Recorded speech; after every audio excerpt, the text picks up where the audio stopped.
In this video, we're going to demonstrate tibial distraction, which could be done two different ways. The first of which is in supine. So for this, you can have the patient scoot close to the edge of the table.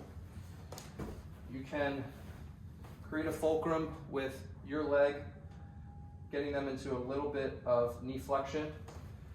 And as simply as it sounds, you're just going to hold at the lower aspect of the tibia and provide some gradual light distraction straight down. You could feel where you're feeling that gapping, and you could do some sustained mobilizations like so.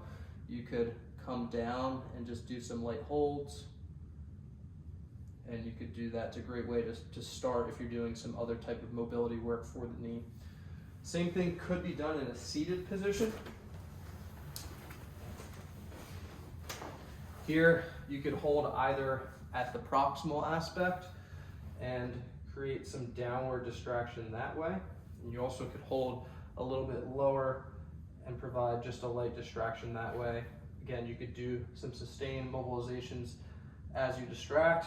You could do some knee flexion extension as you distract, however you would like.